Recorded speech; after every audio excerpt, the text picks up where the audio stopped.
దేవుని మందిరంలో ఒక్క దినము గడిపితే కంటిన్యూ చేసుకుందాం. 1000 దినముల కంటే శ్రేష్టమైనది. ఎందుకంటే యెహోవా మందిరంలో ఉండేవారు ధన్యులు. వాళ్ళు ఏం చేస్తారంటే ఎప్పుడు చూసినా దేవుని స్తుతిస్తూనే ఉంటారు. ఎందుకు ఈ మాటలు చెప్తున్నారంటే 3 రోజుల నుంచి 26, 27, 28 3 రోజుల నుంచి దేవుని మందిరాన్ని, దేవుని సన్నిధిని, దేవుని పరిశుద్ధతని అనుభవించుకుంటూ వస్తున్నాం. ఈ మాటలు చెప్పాలని దేవుడు ఎందుకో ఆరాధన నడిపిస్తున్నప్పుడు నా మదిలోకి దేవుడు 3 రోజుల నుంచి ఎడతెగగా మనం దేవుని మందిరంలో దేవుని పరిశుద్ధత పొందుకుంటున్నాం. దేవునికే మహిమ ఘనత ప్రభావించలను గాక. హల్లెలూయా, హల్లెలూయా. చిన్న మాట వాక్యం చదువుతున్నాం. ప్రకటన గ్రంథము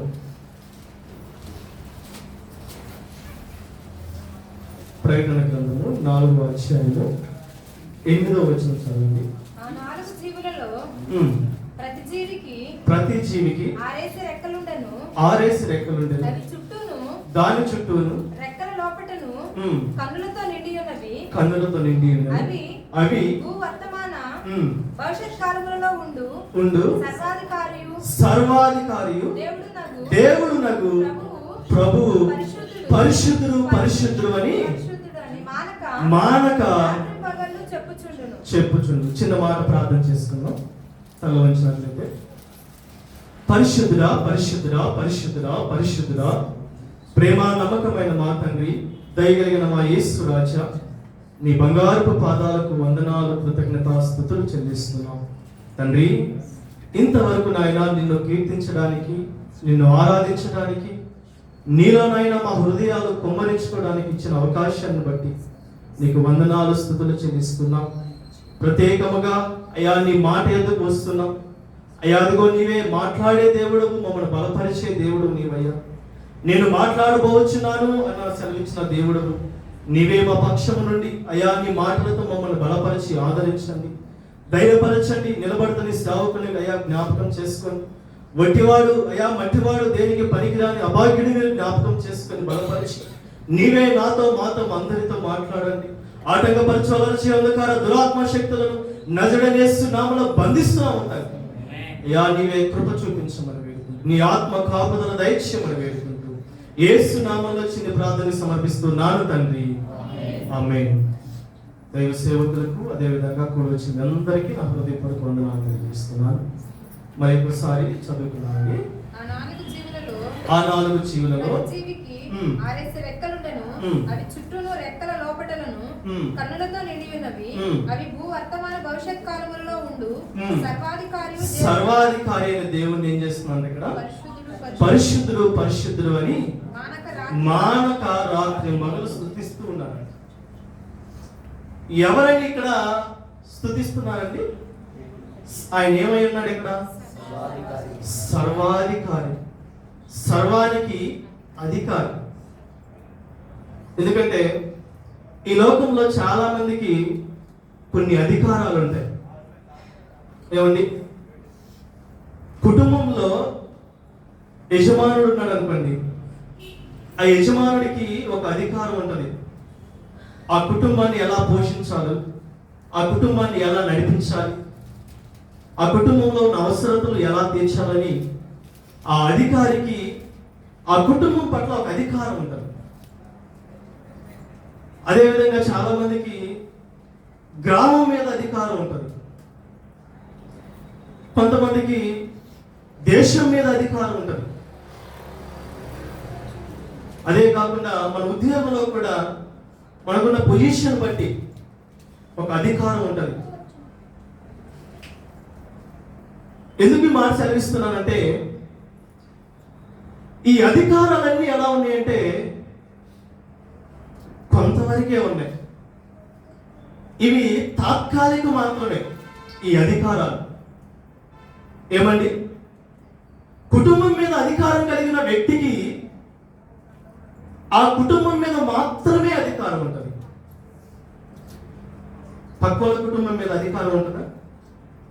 ఆ గ్రామంలో ఉన్న అధికారికి ఆ గ్రామం మీద మాత్రమే అధికారం ఉంటుంది, కానీ పక్క గ్రామాల మీద అధికారం ఉండదు. నువ్వు ఒక మేనేజర్ పొజిషన్లో ఉన్నప్పుడు నువ్వు లీడ్ చేయాల్సింది ఆ టీంను మాత్రమే, పక్క టీం నువ్వు లీడ్ చేయలేవు. కానీ ఇక్కడ మనం ఆరాధిస్తున్న దేవుడు ఏమన్నాడంటే సర్వానికి అధికారం అయి ఉన్నాడండి. నేను ఆరాధిస్తున్న దేవుడు, నేను ఆరాధిస్తున్న దేవుడు ఏమన్నాడంట ఈ సృష్టి అంతకి అధికారం అయి ఉన్నాడండి. ఈ అధికారంలో కింద మనం ఉన్నాం నా ప్రియమైన సంగమా. ఎందుకంటే చాలా మంది ఉన్న అధికారాన్ని పట్టుకొని గర్వపడుతూ ఉంటారండి. ఇచ్చిన అధికారము ఇదే శాశ్వతమని భ్రమపడే బిడ్డలు ఎంతోమంది, నాశనమైన బిడ్డలు నేను చూశాను. అధికారం యొక్క గర్వంతో దేవుడిచ్చిన అధికారం అని మర్చిపోయి అహంకారం అనే హృదయంలో చేర్చుకొని దేవుని మర్చిపోయి ఆ అధికారపు గుంపులో పడిపోయి తన జీవితాన్నే కాదండి, కుటుంబాలు దేవునికి దూరమైన కుటుంబాలు ఎన్నో ఉన్నాయి. ఎందుకు ఈ అంశము నా మధ్యలో పెట్టాడంటే, మొన్నే ఇక్కడ ఎలక్షన్స్ అయిపోయినాయి, మళ్ళీ ఇప్పుడు ఆంధ్రలో వస్తున్నాయి. ఆ అధికారము దాన్ని బట్టి మనం గర్వపడుతూ ఉంటాం, మా వాళ్ళే అని. ఎందుకంటే నేను ఇది ముగించుకున్న తర్వాత 2 నెలల తర్వాత ఇంటికి వెళ్తే పొలిమేరలో ఉండి చిన్న పిల్లలు అడుగుతూ ఉంటారు నువ్వు ఏ పార్టీ అని. ఆడికి సరిగా ఓటు ఉండదు. నన్ను అడిగారండి, ఆడు చిన్న పిల్లడు ఎదురొచ్చి అన్న నువ్వు ఏ పార్టీ, మా పార్టీకి ఓటు వేయాలన్నా. నాకు మైండ్ పోయింది. అలాంటి స్థితిలో ఉన్నాను ఈ దినాన. క్రైస్తవ బిడ్డలు గమనించాల్సింది ఏంటి అంటే, వాళ్ళు గుర్తుపెట్టుకోవాల్సింది ఏంటంటే, ఏమండి నీ ఇంటిలోనో నీ గ్రామానికో లేకపోతే నీ రాష్ట్రానికో ఉన్న అధికారిని బట్టి గర్వపడటం కాదండి. నీవు కలిగి ఉన్న అధికారి వేరు, ఆయన సర్వాధికారి అని నువ్వు ఎప్పుడూ మర్చిపోవాలి. ఎందుకంటే బిలీ గ్రాహం గారి దగ్గరికి ఒక వ్యక్తి వచ్చి ఈ దేశం మీద ప్రధానమంత్రిగా నేను నిలబెడతాను అంటే ఆయన ఒక మాట చెప్పాడు. ఏంటంటే ఒక పెద్ద పొజిషన్లో ఉన్న వాళ్ళు కింద స్థాయి పొజిషన్ ఎవరైనా తీసుకుంటారండి? తీసుకోరు. దేవుని తర్వాత ఏదైనా అధికారం ఉంది అంటే, బలమైన అధికారము దేవుని తర్వాత ఉంది అంటే అది సేవకుని అధికారమే అండి. సేవకుని అధికారమే. నేను అప్పుడు నవ్వుకునేవాడిని. ఇంటికి వెళ్ళినప్పుడు అధికారులు వచ్చి ఇలా ఉన్నప్పుడు ఇలా ఓట్లు ఇలా చెయ్యి నీకు ఒక మంచి పొజిషన్ ఇస్తారని చాలా మంది చెప్పారు. నేను అప్పుడు మనసులో నేను కూడా నవ్వుకునేవాడిని. ఇట్లా నవ్వుకునేవాడిని తెలుసా? ఏది కావాలన్నా సరే, రాష్ట్రానికి కావాలన్నా, దేశానికి కావాలన్నా, కుటుంబానికి కావాలన్నా ఎవరి దగ్గరికి రావాలి? దేవుని దగ్గరికి రావాలి. ఆ అధికారికి కావాల్సిన సంపద కావాలంటే దేవుని దగ్గరికి రావాలి. మనం దేవుని దగ్గర ఉన్నప్పుడు ఏ అధికారి దగ్గరికి వెళ్ళాలండి? అంత అవసరం లేదు. లోకపరమైన అధికారి దగ్గరికి వెళ్ళవసరం లేదు. సర్వాధికారి దగ్గరికి రావాలి అన్న ఆ మార్గము మనం గుర్తుపడితే చాలండి. ఈ దినాన క్రైస్తవులు నేను కలిగి ఉన్న అధికారి ఈ లోకమంతటికి సృష్టికర్త, యజమానుడు, నా ప్రాణ ఆత్మ దేహములకు యజమానుడు అని మర్చిపోయి జీవిస్తున్నారు. ఏమండి, నువ్వు ఏ అధికారి కలిగి ఉన్నావో, ఏ అధికారంలో నువ్వు జీవిస్తున్నావో మర్చిపోయి ఈ దినాన తన కుటుంబాన్నే కాదు, తన హృదయాన్ని దేవునికి దూరంగా తీసుకెళ్తున్నారు. నా ప్రియమైన సంగమా, ఈ అధికారము దేవుడు మనందరికీ అనుగ్రహించాడు ఆయన పిల్లలుగా బ్రతకడానికి. కొన్ని విషయాలు నేను బైబిల్ గ్రంథంలో చెప్తాను. ఏంటంటే 3 విషయాలు. దేవుడు ఏ అధికారి అయి ఉన్నాడు, దేని పట్ల అధికారి అయి ఉన్నాడని నేను చెప్తాను. ఎందుకంటే చదువుకుందాం. రోమా పత్రిక 3:23.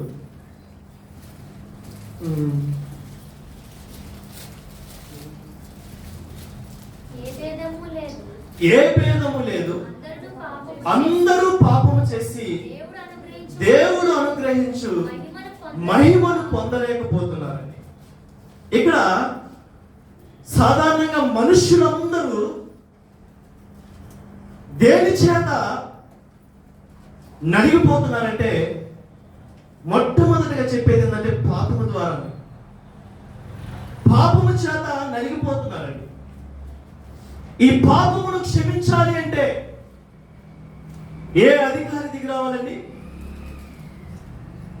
ఈ లోకంలో ఉన్న అధికారి ఈ పాపమును క్షమించాలంటే అవకాశం ఉందా అండి? అవకాశం లేదు. నీకు డబ్బులు కావాలంటే ఇవ్వడానికి దేవుడు ప్రేరేపణలో ఉంటే ఇస్తాడేమో, కానీ అది ఈ లోకమంత వరకు మాత్రమే. నా ప్రభు సెలవిస్తుంది ఏంటంటే పాపము లేని బిడ్డలే నా రాజ్యంలోకి చేర్చబడతారు. చదువుకుందాం. లూకాసు వార్త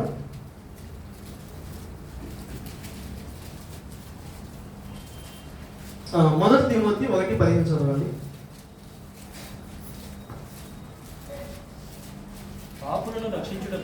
పాపులను రక్షించడానికి క్రీస్తు యేసు లోకానికి వచ్చాడు. నా ప్రియమైన సంగమా, దేవుడు మొదట ఏమని కలిగి ఉన్నాడంటే ఈ లోకంలో మొదట పాపులైన బిడ్డలను ఆ పాపం నుండి విడిపించడానికి ఈ లోకానికి వచ్చాడు. ఈ పాపమును క్షమించడానికి అధికారి అయి ఉన్నాడండి దేవుడు. ఈ పాపములను మనుష్యులు ఎవ్వరు కూడా క్షమించలేరు.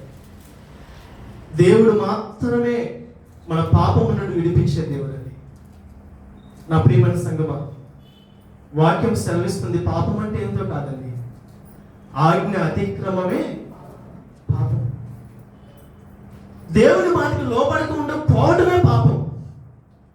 దేవుని మాటను చెడబెట్టిన పెట్టుకోకుండా, దేవుని అడుగుల్లో నడవకుండా, దేవుడు చెప్పిన మాటకు లోబడకుండా జీవించడమే పాపం అండి. ఈ పాపమును మన హృదయాల్లో పెట్టుకొని, మన కుటుంబాల్లో పెట్టుకొని నేను పరిశుద్ధిని, నేను పరిశుద్ధిని, పరిశుద్ధిని అంటే దేవుడు నమ్ముతాడండి. నా ప్రియమైన సంగమా, నీ పాపము క్షమించబడాలి అంటే ఏ అధికారంలోకి రావాలో తెలుసా? దేవుని అధికారంలోకి రావాలి. ఆయన సర్వమంతటికి అధికారము. ఈ లోకమంతా పాపముతో నిండి ఉన్నది. ఆ పాపముతో పట్టబడిన నిన్ను రక్షించడానికి ఆ సర్వాధికారి దిగి వచ్చాడండి. ఆ సర్వాధికారికి పాపములను క్షమించడానికి అధికారం ఉన్నది. నా ప్రియమైన సంగమా, గమనించండి. మనం చదువుకుందాం. మత్తయి సువార్త 9:1 చదువుకుందాం. తరువాత ఆయన దోణి ఎక్కి సముద్రము దాటి తన పట్టణములో ప్రవేశింపగా ఇదిగో జనులు పక్షవాయువుతో మంచము పట్టి ఉన్న ఒకని ఆయన యొద్దకు తీసుకుని వచ్చిరి. యేసు వారి విశ్వాసమును చూసి కుమారుడా ధైర్యముగా ఉండు, ఈ పాపములు క్షమింపబడి ఉన్నవి. ఇక్కడ ఆగండి. అక్కడ దేవుడు వాళ్ళ విశ్వాసాన్ని చూశాడు. పక్షవాయువుతో పడి ఉన్న రోగిని చూశాడు. దేవుడు స్వయాన వచ్చి తన రోగాన్ని స్వస్థపరిచాడా? మొదట పాపాన్ని తీసివేశాడు, పాపాన్ని క్షమించాడు. నిన్ను ఆశీర్వదించాలంటే, నిన్ను దేవుడు నామానికి మహిమకరంగా నిలబట్టాలంటే మొదట ఏం చేయాలో తెలుసా? నీకు దేవునికి మధ్యలో ఉన్న పాపాలను తొలగిపోతేనే దేవుడు నీ పట్ల అనేక ఆశీర్వాదాలు కుమ్మరించడానికి ఆయన సిద్ధపడి ఉంటాడండి. ఎప్పుడైతే నీ పాపము క్షమించబడుతుందో నువ్వు ఏ రోగమైనా సరే, అది ఆత్మీయ రోగమైనా సరే, అది భౌతికమైన రోగమైనా సరే, నీ కుటుంబ సమస్యమైనా సరే, మొదటి నీ పాపము క్షమించబడిందంటే ఆ తర్వాత నీకు కావలసినంత దేవుడు ఇస్తాడు. ఇక్కడ పాపముతో నిండిబడి, పాపముతో మనం అందరం నింపబడి, పాపముతో తిరుగుతూ, పాపముతో జీవిస్తూ, పాపముతో సావాసము చేస్తూ దేవుడు ఆశీర్వాదాలు రావాలంటే ఎలా వస్తాయండి? నా ప్రియమైన సంగమా, యేసుక్రీస్తు వారి మొదట ఏమైనాడో తెలుసా? ఏ అధికారమైనాడో తెలుసా? పాపములను క్షమించడానికి అధికారం ఇవ్వబడండి. ఆ పాపములు ఎప్పుడైతే క్షమించబడుతుందో, ఆ పాపము ఎప్పుడైతే నీ యొద్ద నుండి తీసివేయబడుతుందో, అప్పుడే దేవుడి యొక్క ఆశీర్వాదాల మీద కుమరించబడుతుంది. చదువుకుంటే ఇంకా నీ పాపములు క్షమింపబడి ఉన్నవని పక్షవాయువు గల వానితో చెప్పాను. ఇదిగో శాస్త్రుల్లో కొందరు ఇతడు దేవదూషణ చేయుచున్నాడని తమలో తాము అనుకొనగా యేసు వారి తలంపును గ్రహించి మీరెందుకు మీ హృదయములలో దురాలోచనలు చేయుచున్నారు? నీ పాపములు క్షమింపబడి ఉన్నవని చెప్పుట సులభమా, లేచి నడుమని చెప్పుడు సులభమా? అయినను పాపములు క్షమించుటకు భూమి మీద మనుష్య కుమారునికి ఏమైందంట? అధికారం అయింది. ఎక్కడ ఉంటుంది? భూమి మీద. ఈ భూమి మీద దేవుడు పాపములను క్షమించడానికి అధికారం ఉన్నాడు. ఏ మనిషికి సాధ్యం కాదు ఇది. ఏ మనిషి మీద ఆధారపడ్డా నీవు, ఏ మనిషి మీద నీవు నీ జీవితాన్ని ఆయన మీద పెట్టుకున్నా సరే, నీ పాపము నుండి విడిపించాలంటే మొదట దేవుడికి అధికారం ఉన్నదని నువ్వు గుర్తుపట్టి నడుచుకునేవారిగా ఉండాలి. నా ప్రియమైన సంగమా, ఆయన ఏమైనా తెలుసా? సర్వాధికారి అయినాడు. సర్వాధికారి అయిన దేవుడు మొదట పాపమును క్షమించడానికి, భూమి మీద ఉన్న బిడ్డలను రక్షించడానికి క్రీస్తు యేసు సింహాసనాన్ని విడిచిపెట్టి వచ్చాడండి. మొదట పాపమును క్షమించడానికి. రెండోదిగా చూసుకుందాం, మార్కు సువార్త 5:25 నుంచి 34 వచనాలు చదువుకుందాం. 12 ఏళ్ల నుండి రక్తస్రావ రోగం కలిగిన ఒక స్త్రీ ఉండెను. అనేక వైద్యుల దగ్గరికి తిరిగిందంట. ఎన్నో తిప్పలు పడింది.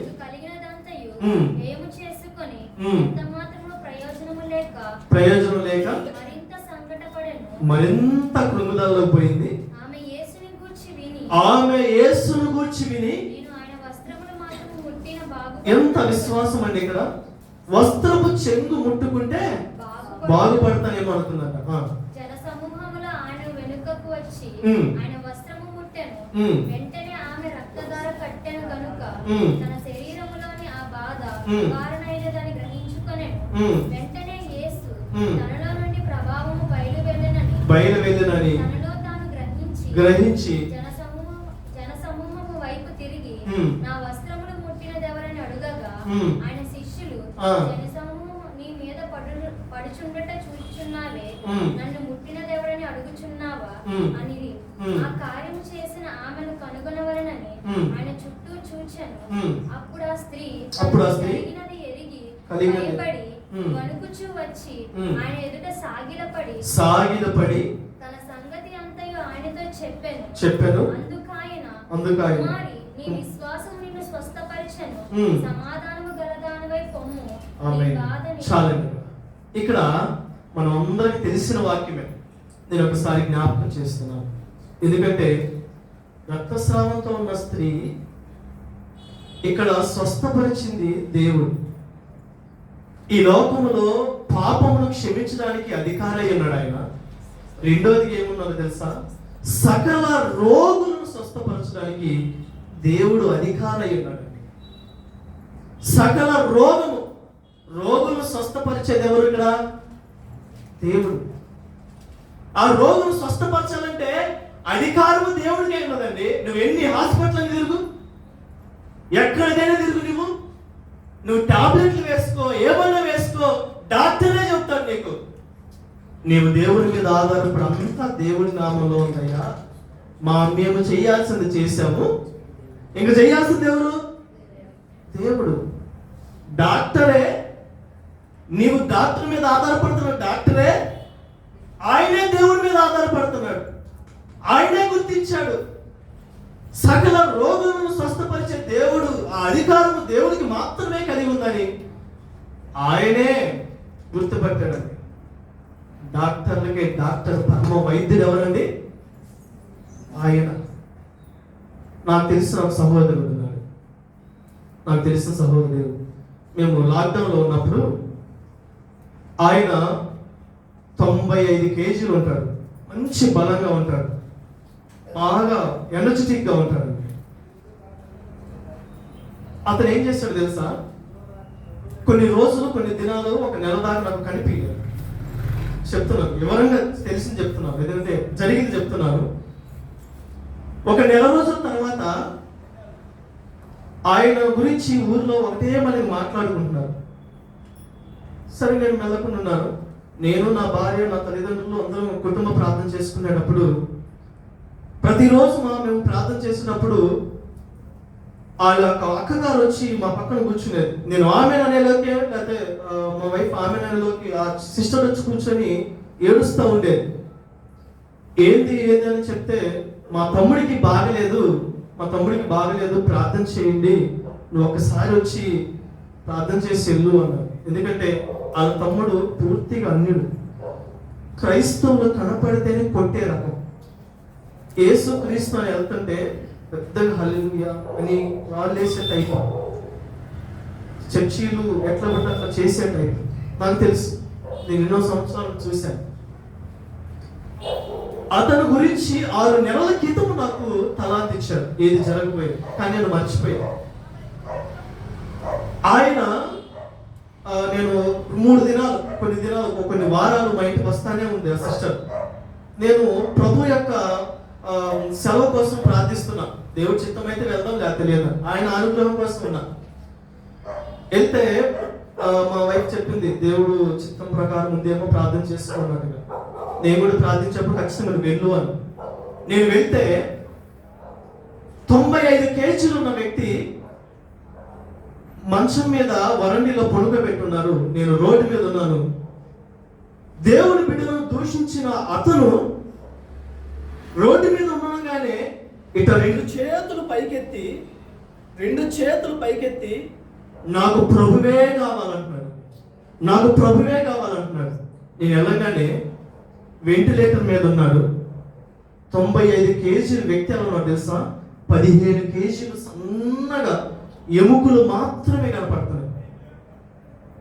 అతన్ని అనేక హాస్పిటల్ తిప్పారు.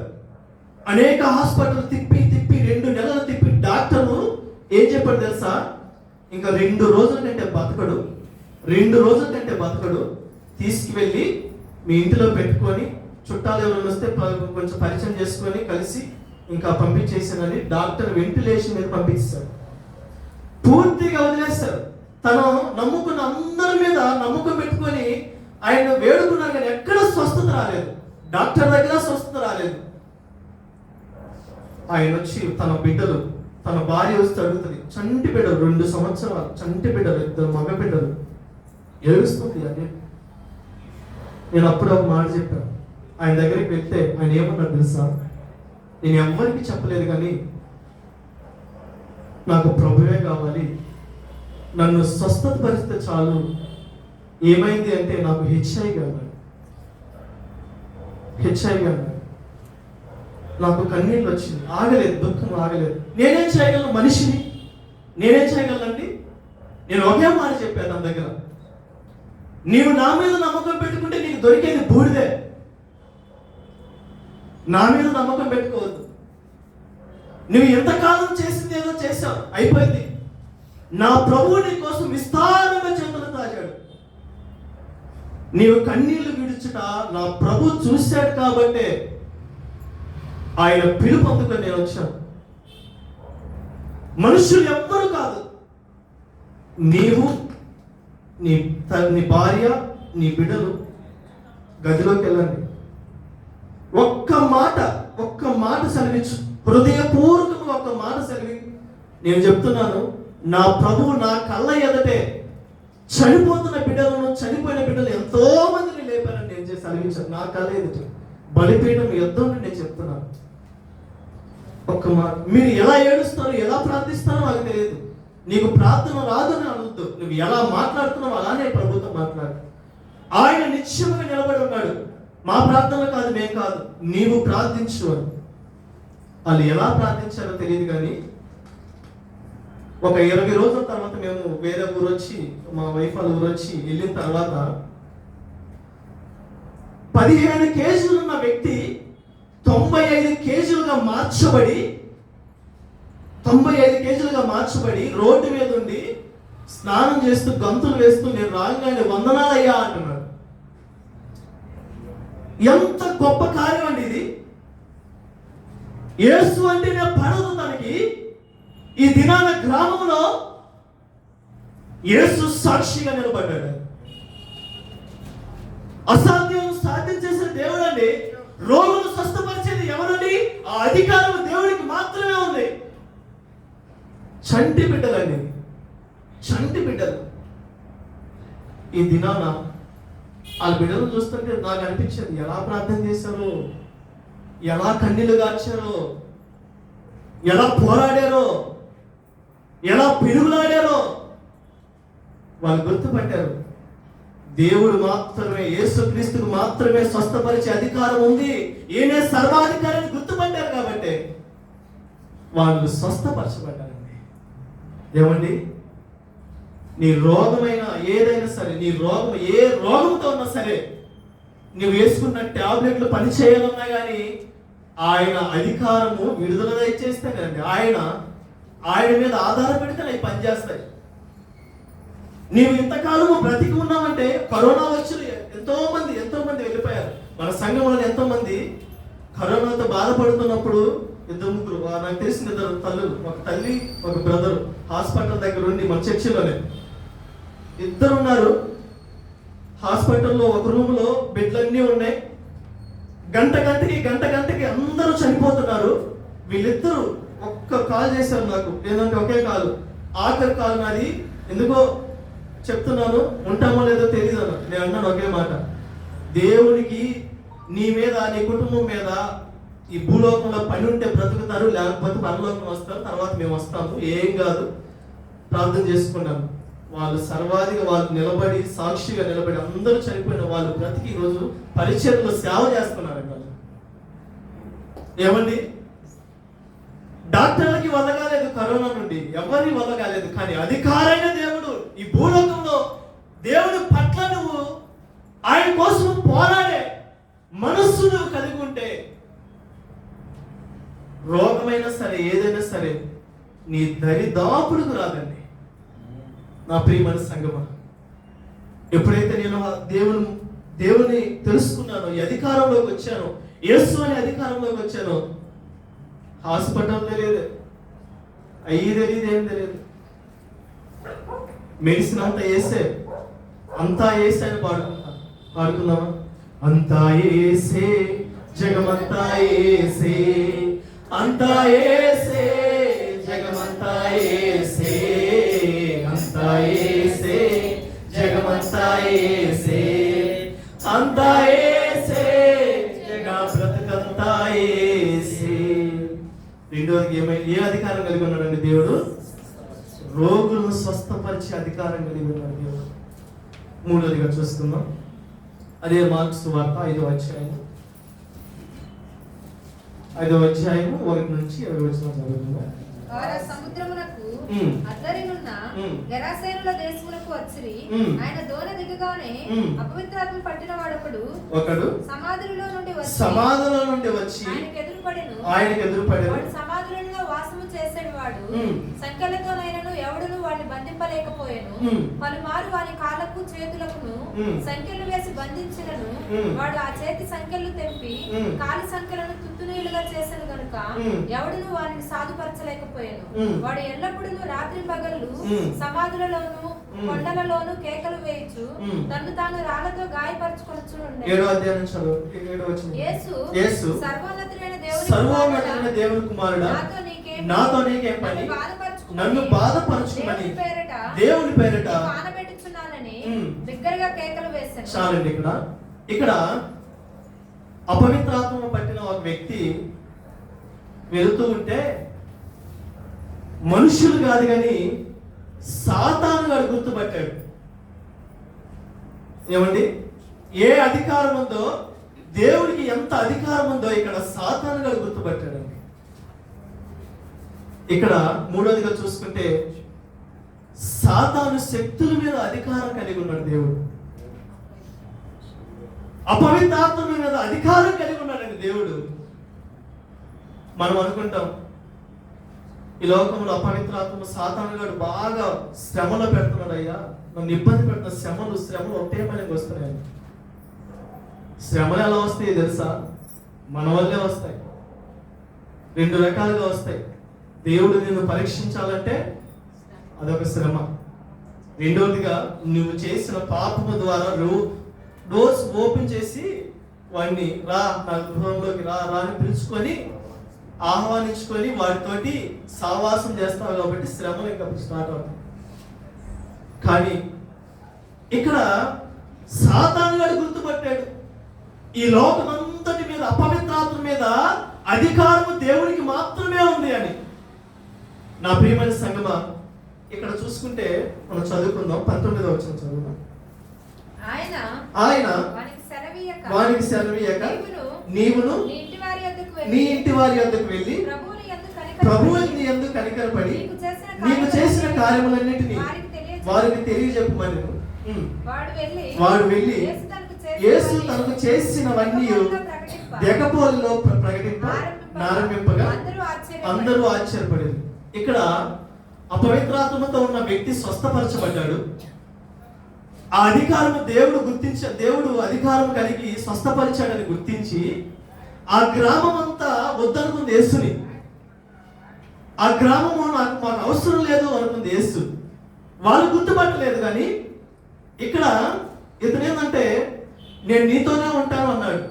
నాకు చాలా సంతోషం వేసింది. నేను లైన్ చేసుకున్నా. కానీ ఏంటంటే ఆ వ్యక్తి దేవుని రుచి చూసి దేవుని నామంలో స్వస్థపరచబడి తన కుటుంబానికి జరిగిందంతా చెప్పమంటే వెళ్ళి గ్రామానంతా చెప్తున్నాడు అండి.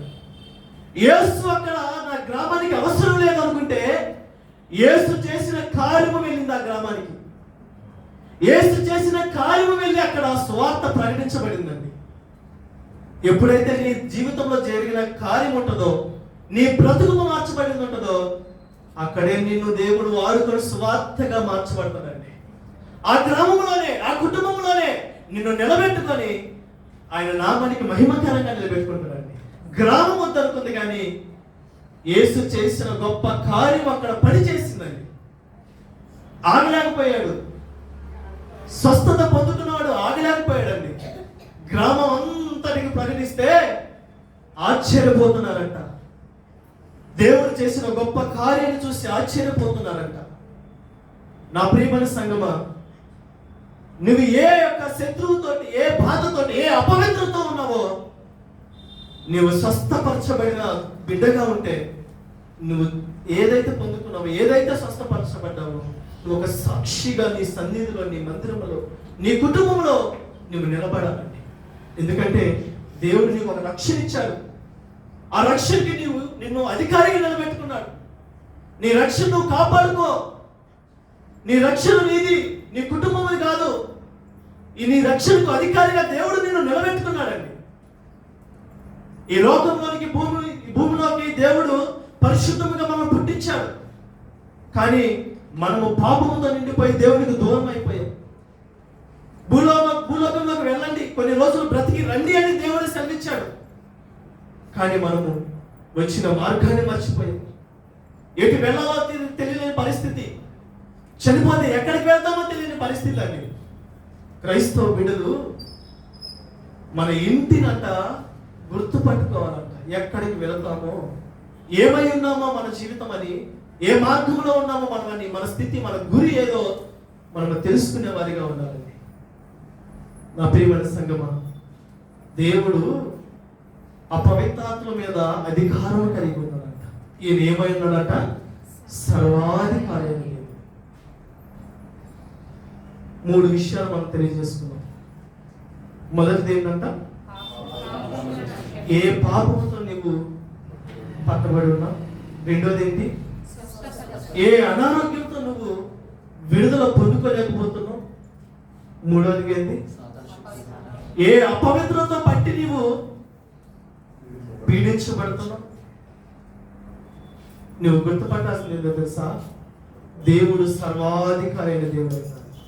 4వదిగా చూసుకున్నాం అండి. 4వది చదువుకున్నాం. మత్తయి సువార్త 8వ అధ్యాయం.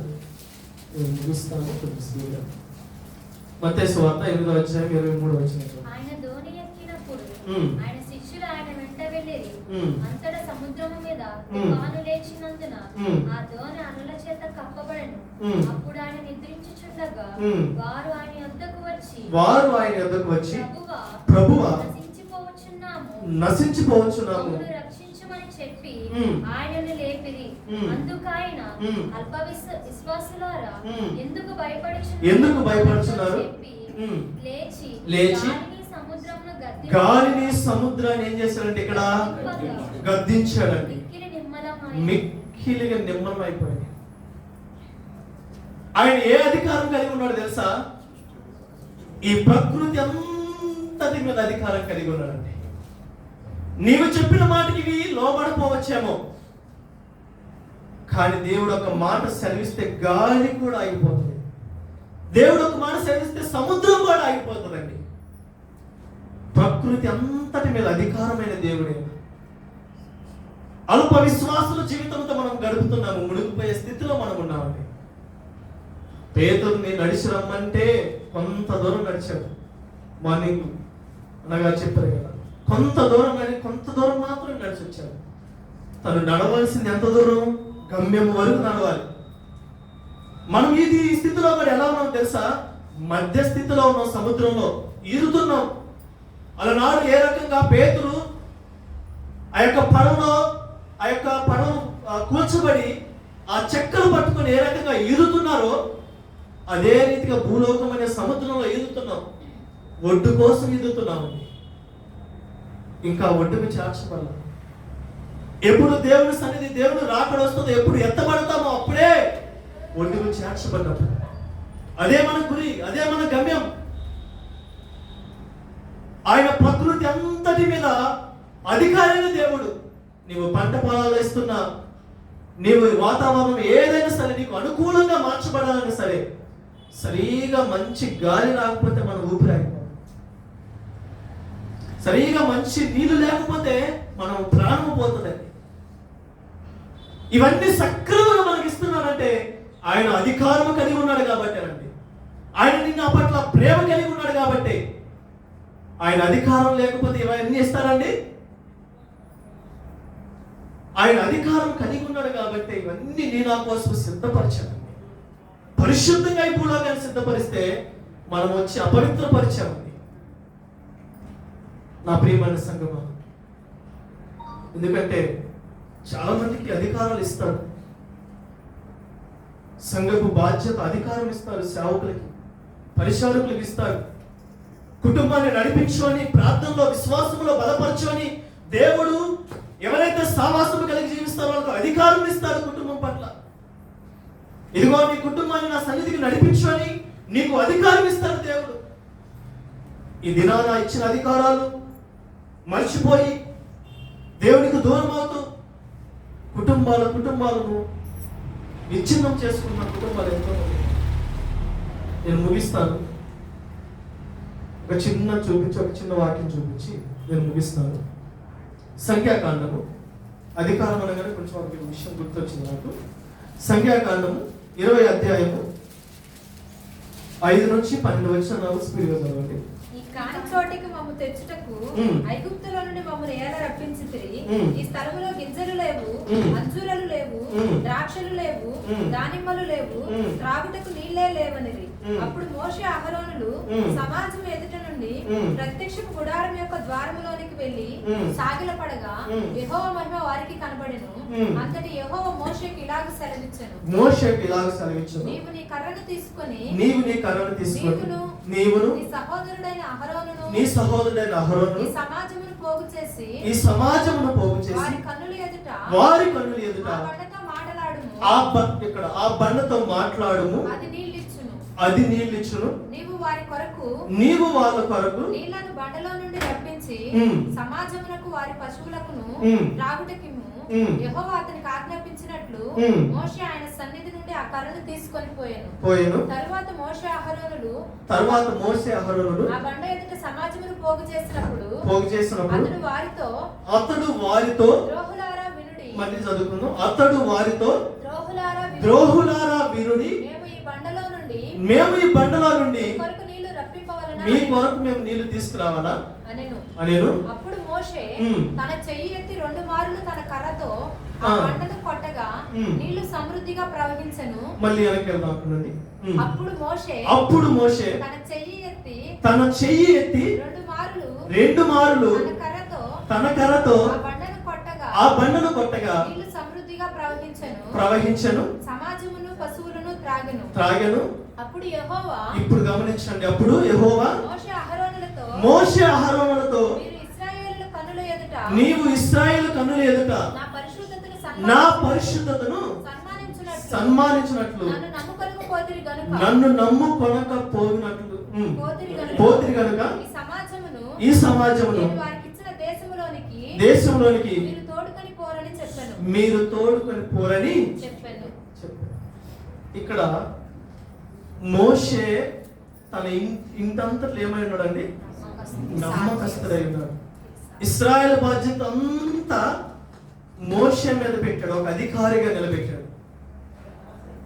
ఎర్ర సముద్రాన్ని దాటుకొని వచ్చాడు, అనేక శ్రమలు అనుభవించి వచ్చారు. మోషే ఎందుకంటే ఈ దినాల్లో ఒక అధికారం కలిగి ఉంటాడు. దేవుడు ప్రేమించి ఒక అధికారాన్ని ఇచ్చాడు. ఎవరి పట్ల అధికారం ఇచ్చింది? ప్రజల పట్ల, సంఘము పట్ల సేవకునికి అధికారం ఇస్తాడండి. సంఘం ఏమై ఉన్నది? దేవుని శిరస్సు అయి ఉన్నది. ఏమండి? దేవుని శరీరం అయి ఉన్నది. దేవుని శరీరాన్ని తెలిసి కూడా ఆ అధికారాన్ని ఈ దినాన మోషే వలె ఏమండి దేవుడు మాట్లాడు అని సెలవిచ్చాడు. అంతేకాదు, మాట్లాడమే కాదు, మోషే ఏం చేస్తాడు తెలుసా? దేవుని యొక్క శరీరాన్ని ఏమన్నాడు తెలుసా? ద్రోహులారా అన్నది. ద్రోహులారా అన్నాడు. ఆ ఇశ్రాయేల్ జనాంగాన్ని ఎంత మాట అన్నాడండి? ఆ ఇశ్రాయేల్ జనాన్ని, దేవుడు ఎన్నుకున్న జనాన్ని, దేవుడు ఇష్టపడే జనాన్ని చిన్నగా వాళ్ళు కొంచెం సనుకొని కొంచెం మోషే ఇసుకిస్తే ఈ దినాన మోషే బాగా కృంగుదల్లోకి వెళ్ళి కోపంతోటి శపిస్తూ ఉన్నాడండి. ఒక అధికారి శపించేవారిగా ఉండాలండి. ఒక అధికారి ఎలా ఉండాలి? దేవుని మీద ఆధారపడి అనేక విధాలుగా సహాయం చేసేవారిగా ఉండాలి. తగ్గింపు తన హృదయంతో దేవుని మీద ఆధారపడుతున్నాడు. కనాను దేశాన్ని పోగొట్టుకున్నాడు మోషే. దేవుడు వాగ్దానం చేసిన ఆ రాజ్యంలోకి, ఆ యొక్క దేశంలోకి వెళ్ళలేకపోయారు. ఒక్క అడుగండి. ఈ దినాల విశ్వాస జీవితంలో కూడా మనము ఆఖరి దినాల్లో ఇంకొక అడిగేస్తే దేవుని రాజ్యంలోకి వెళతాము అని తెలిసి ఈ దినాల శాపంలోకి వెళ్తుంది. ఉన్న అధికారాన్ని జ్ఞాపకం చేసుకొని సంఘాన్ని దూషించడం కాదు, కుటుంబాన్ని కూడా దూషిస్తూ ఉన్నారండి. అధికారపు లోబిలో పడిపోయి, లోకమనే అధికారంలో పడిపోయి, దేవుడిచ్చిన అధికారాన్ని మర్చిపోయి, దేవుడిస్తా అంటున్న ఆ దేశాన్ని, ఆ రాజ్యాన్ని కోల్పోతున్న బిడ్డలు ఎంతో మంది ఉన్నారు. నా ప్రియమైన సంగమా, మనము ఏ అధికారం కలిగి ఉన్నామో తెలుసా? దేవుడిచ్చిన అధికారము, దేవుని అధికారంలో మనం జీవిస్తూ ఉన్నాం. ఏలియా ప్రార్థిస్తాడు. యెహోషువ గ్రంథము 10:12లో యాకోబు 5:17 చదవండి. నేను ముగిస్తాను లాస్ట్ రోజు. యాకోబు 5:10.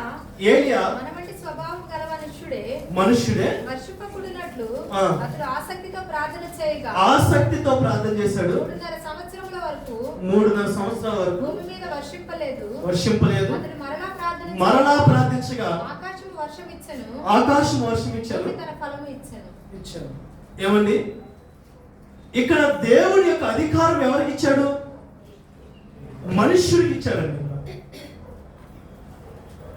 దేవుని అధికారము మనుషులకి ఇస్తే, ప్రార్థన ఒక ఆసక్తితో ప్రార్థిస్తే దేవుడు మంచినీళ్ళు ఇవ్వాలి, దేవుడు ఎన్నిస్తాడు.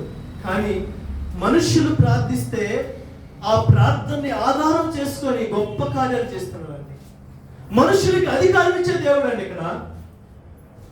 ఎందుకంటే దేవుడు వాక్యం సెలవిస్తుంది, మీరు అనేక గొప్ప కార్యాలు నా పేరున చేస్తారని దేవుడు వాక్యం సెలవిస్తుంది. చేశారు శిష్యులు. ఆయన వెళుతూ ఎవరికి ఇచ్చారు అధికారం? శిష్యులకు ఇచ్చాడండి. ఉద్యమం కలిగి పరిచయం చేశారు, ఉద్యమం కలిగి ముందుకు వెళ్ళారండి. నా ప్రియమైన సంగమా, ఏలియా మనుష్యుడే, పేతురు, వీళ్ళందరూ మనుష్యులేనండి. కానీ వాళ్ళందరూ ఏ అధికారంలో ఉన్నారో తెలుసా? సర్వోన్నతమైన అధికారంలో, దేవుని అధికారంలో ఉన్నారు కాబట్టి గొప్ప కార్యాలు చేశారు. నా ప్రియమైన సంగమా, మనము శాపంలోకి వెళ్ళి బిడ్డలుగా కాదండి. 4 విషయాలు నేను చెప్పాలంటే ఈరోజు చిన్నగా చెప్పాను. 4 విషయాలు. మొదటి ఏ విషయం చెప్తున్నా? పాపమును విడిపించడానికి దేవుడు అధికారం కలిగి ఉన్నాడు. రెండోది ఏమై ఉన్నాడు? స్వస్థత పరచడానికి దేవుడు అధికారం అయి ఉన్నాడు. మూడోది ఏమై ఉన్నాడు? అపవిత్రాత్మను పట్టిన వారికి వాళ్ళని విడిపించడానికి దేవుడు అధికారం అయి ఉన్నాడు. 4వదిగా ఈ ప్రకృతి అంతటి మీద అధికారం అయి ఉన్నాడు. వీటన్నిటిని మనం కలిపితే ఈ లోకమై ఉందా లేదా? ఈ లోకములో దీన్ని దాటి నువ్వు వెళ్ళగలవా? ఈ 4ని దాటి వెళ్ళగలవా? దీన్ని బట్టి నీవు ఈ 4ని బట్టే కదా నువ్వు శ్రమ పడుతుంది. వీటిల్లోనే కదా వీటన్నిటికీ జవాబు, ఆన్సర్, వీటన్నిటికీ విడుదల ఎక్కడ ఉందో తెలుసా? ఆయన దగ్గర మాత్రమే ఉంది. ఎప్పుడైతే నీవు ఓటు వేస్తావో ఎక్కడ తెలుసా? యేసు అనే ఓటు. ఎప్పుడైతే నీ హృదయమైన ఓటును వేస్తావో, ఎప్పుడైతే నీ హృదయం అనే మనస్సును దేవుడికి అర్పించుకుంటావో, ఎప్పుడైతే ఆ యొక్క సన్నిధిలోనికి పరిశుద్ధత, అదిగో రక్షణ అనే టికెట్ తీసుకుంటావో, అప్పుడే నువ్వు బస్సు ఎక్కగలవు, అప్పుడే నువ్వు ప్రయాణం చేయగలవు, అప్పుడే దేవుని యొక్క చేయి పట్టుకుని నడవగలవు, అప్పుడే ఆ బస్సులో నుండి ప్రయాణం చేస్తూ దేవుడి గమ్యానికి చేర్చగలుగుతావు. ఈ ప్రయాణంలో నువ్వు ఆగిపోయేవారిగా ఉండకూడదండి. ఈ ప్రయాణంలో నువ్వు మునిగిపోయేవారిగా ఉండకూడదండి. ఈ ప్రయాణంలో నువ్వు తప్పిపోయేవారిగా ఉండకూడదండి. తప్పిపోయిన బిడ్డల వలె నువ్వు ఉంటే మరలా దేవుడు నీకు సెలవిస్తున్నాడు, మరలా నీకు అవకాశం ఇస్తున్నాడు, మరలా దేవుడు నిన్ను జ్ఞాపకం చేస్తూ ఉన్నాడు. నీవు పాపముతో నిండి ఉంటే, నీవు రోగముతో పట్టుబడి ఉంటే, సాతాను ఊబిలో పట్టుబడి ఉంటే, ఈ లోకమైన శ్రమలో ఉంటే, ఎక్కడైనా నువ్వు నా అధికారంలో ఉంటే బస్సు నేను ఎక్కిస్తాను, నా గమ్యానికి నేను చేరుస్తాను. నా దేవుడు సెలవిస్తున్న మాట. పాపముతో నిండిపోయిన నీవు బ్రతుకులు, ఇదిగో చీకటి గదులు నువ్వు బ్రతుకుతూ ఉంటే, నా దేవుడు వెలుగై ఉన్నాడండి. వెలిగించే దేవుడు ఆయన, మండించే దేవుడు ఆయన. మండుతున్న ఇదిగో అగ్నిగుండంలో ఉన్న బిడ్డలను ఇదిగో ఆట స్థలముగా మార్చిన దేవుడు ఆయన. ఏమండి, ఆ అగ్నిగుండంలో దేవుడు ఆట స్థలంగా మార్చాడండి. నా దేవుడు అంటాడు ఏంటో తెలుసా? ఒకసారి కళ్ళు మూసుకోండి, ప్రార్థించుకునే టైం ఇది. నేను ముగింపులోకి వచ్చి ప్రార్థించుకున్నాం. అందరూ మోకాలు. ఒక్కసారి ఆలోచించు. నీవు పాపంతో నిండి ఉన్నావా? అయితే నీకు సహాయం చేయలేదు. నీవు పాపంతో నిండి ఉన్నావా? అయితే నీకు ఆశీర్వాదం ఇవ్వలేడు దేవుడు. నీవు రోగంతో స్వస్థపరచబడాలంటే ఆ పాపం అనే అడ్డుగోడ తొలగిపోవాలి. అప్పుడే నీవు స్వస్థపరచబడతావు. సాతాను గారికి తావించి నువ్వు నీ కుటుంబాన్ని విచ్ఛిన్నము చేసుకుంటున్నావా? నా దేవుడు అధికారి అయి ఉన్నాడు. నా దేవుడు అధికారి అయి ఉన్నాడు తల్లి. ఆయన మాత్రమే నిన్ను విడిపించే దేవుడు. ఆయన మాత్రమే నిన్ను స్వస్థపరిచే దేవుడు. నీవు యొక్క ప్రకృతిలో ఇదిగో ఎలా బ్రతకాలని, ఎలా జీవించాలని భయపడుతున్నావా? ఇదిగో ఈ లోకమంతటికి అధికారమైన దేవుడు, ఆ గాలి నీటికి, ఇదిగో ఈ ఆహారానంతటికి అధికారమైన దేవుడు. నా ప్రియమైన సంగమా, ఆ ప్రభు సెలవిస్తున్నాడు, నీవు కన్నీళ్లు విడుచుతాయని చూశాడు. నువ్వు ఎక్కడ కన్నీళ్లు కారుస్తున్నావో, నువ్వు ఎక్కడ దుఃఖపడుతున్నావో, నువ్వు ఎక్కడ బాధపడుతున్నావో, నువ్వు ఎక్కడ ఏడుస్తున్నావో, ఏ దాంట్లో చింతిస్తున్నావో, నా ప్రభు నీ కన్నీళ్లు చూసి ఉన్నాడు. నా ప్రభు నీ కన్నీటిని ఇదిగో నాట్యముగా మారుస్తున్న సిద్ధంగా ఉన్నాడు. ఆయన అధికారంలోకి దిగురా. ఆయన అధికారంలో నువ్వు పట్టబడు. ఆయన అధికారంలో నువ్వు చేర్చబడు. ఒక మాట సెలవు. అయ్యా, నీ అధికారంలో నన్ను చేర్చుకో ప్రభు. నీ అధికారంలో నన్ను కడుగు ప్రభు. నీ అధికారంలో నన్ను స్వస్థలము ప్రభు.